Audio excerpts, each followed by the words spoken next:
আসসালামু আলাইকুম। Hello guys, কেমন আছেন আপনারা? আশা করি আল্লাহর অশেষ রহমতে ভালো আছেন। ওয়েলকাম টু ঋতু রান্নাঘর। আমি আজকে আপনাদের সাথে একটি মজাদার ভর্তা রেসিপি শেয়ার করতে যাচ্ছি। চিংড়ি মাছ দিয়ে বটবটির ভর্তা। প্রথমে একটি প্যানে অল্প পরিমাণ পানি দিয়ে আমি বটবটিগুলো সুন্দর করে সিদ্ধ করে নেব।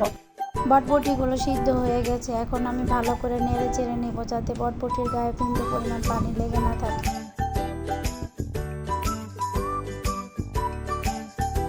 পরে আমি চুলায় আরেকটি প্যান বসিয়ে নেব, এতে অল্প পরিমাণ সরিষার তেল ঢেলে দেব।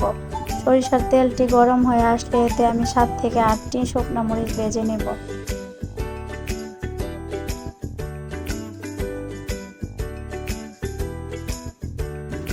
মরিচ ভাজা হয়ে গেছে, এখন আমি তেলের সাথে অ্যাড করব কাঁচা মরিচ, পেঁয়াজ, বটবটি। এগুলো আমি দেওয়ার পর ভালো করে ভেজে নেব। তারপর আমি চিংড়ি মাছগুলো অ্যাড করে নেব। চিংড়ি মাছগুলো অ্যাড করার পর আমি ভালো করে চিংড়ি মাছগুলো বটবটিগুলো একসাথে করে ভেজে নেব।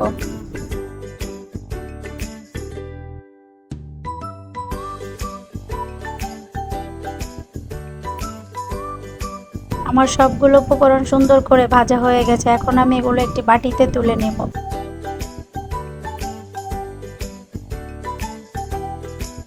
এখন আমি মরিচগুলো পরিমাণ মতো লবণ দিয়ে ভালো করে ভেঙে নেব।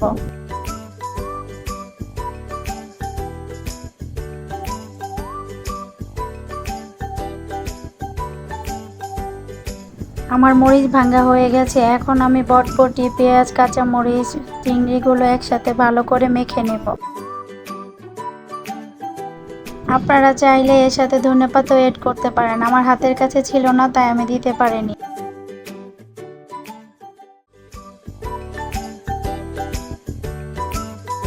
ব্যাস, তৈরি হয়ে গেছে আমার বটবটি চিংড়ি ভর্তা। দেখেন আপনারা আমার ভর্তাটা দেখতে কতটা সুন্দর হয়েছে এবং কতটা ইয়াম্মি হয়েছে। বন্ধুরা, আমার রেসিপিটা যদি আপনাদের কাছে ভালো লেগে থাকে তাহলে অবশ্যই আপনারা আমাকে লাইক এবং ফলো দিয়ে রাখবেন।